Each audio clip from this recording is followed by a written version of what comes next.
Assalamualaikum warahmatullahi wabarakatuh.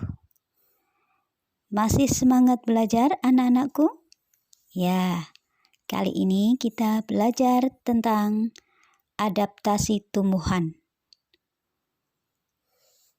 Namun sebelumnya, kita harus tahu dulu apa itu adaptasi. Adaptasi, nama lainnya adalah penyesuaian diri makhluk hidup terhadap lingkungan. Artinya,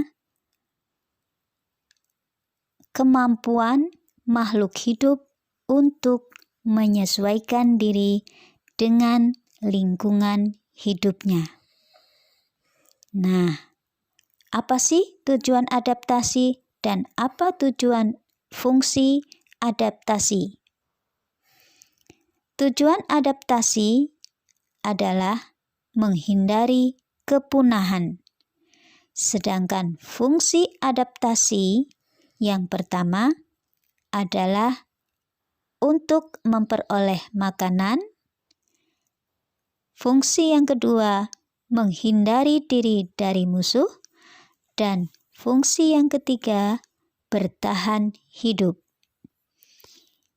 Anak-anakku, secara umum, adaptasi dibedakan menjadi 3, yaitu adaptasi morfologi, adaptasi fisiologi, dan adaptasi tingkah laku. Adaptasi morfologi merupakan penyesuaian bentuk tubuh makhluk hidup terhadap lingkungan.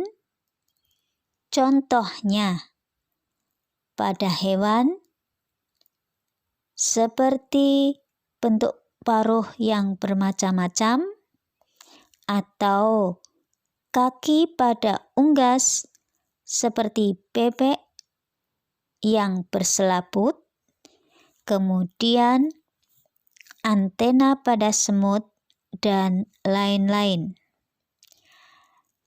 Yang kedua, adaptasi fisiologi.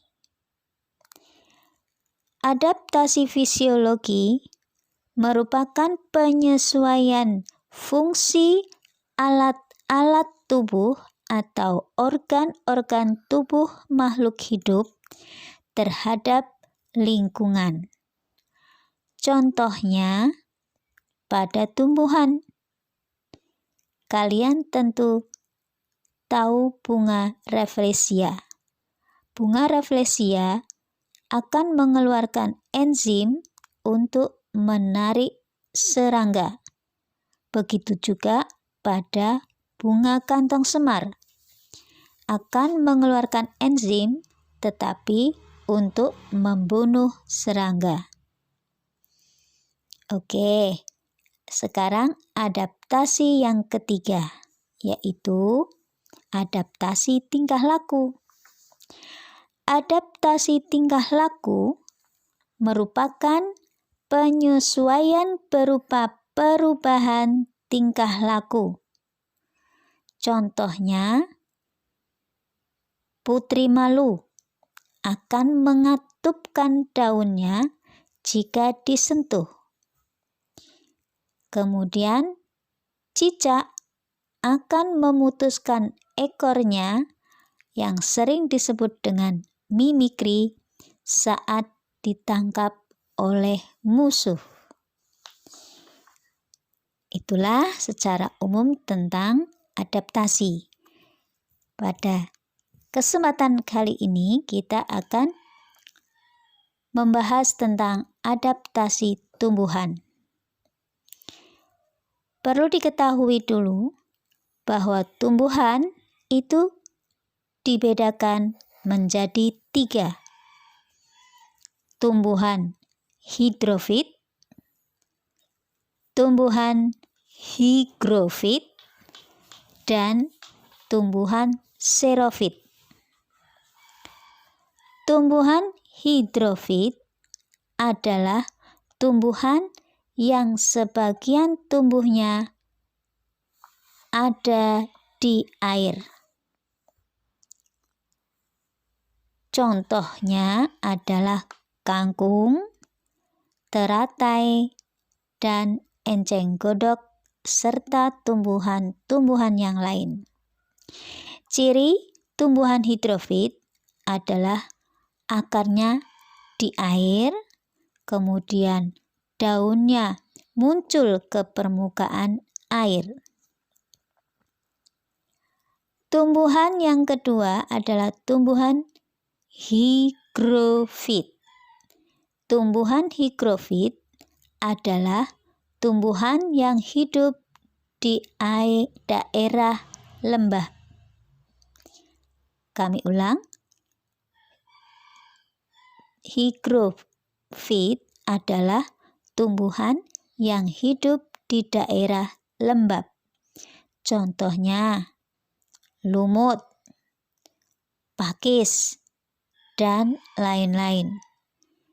Cirinya, tubuhnya terdiri atas bagian-bagian akar, batang, dan daun. Sedangkan untuk jenis tumbuhan yang ketiga adalah tumbuhan xerofit.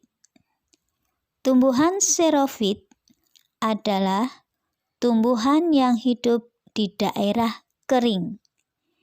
Kalian tentu tahu kan apa saja yang tumbuhan yang hidup di daerah kering?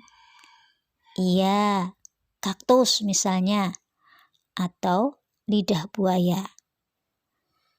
Nah, itulah untuk pelajaran kali ini. Nanti kita sambung lagi pada pembelajaran selanjutnya yang akan mengupas tentang ciri-ciri tumbuhan atau adaptasi tumbuhan yang lebih luas. Oke, jangan lupa tetap jaga kesehatan dan semangat belajar. Assalamualaikum warahmatullahi wabarakatuh.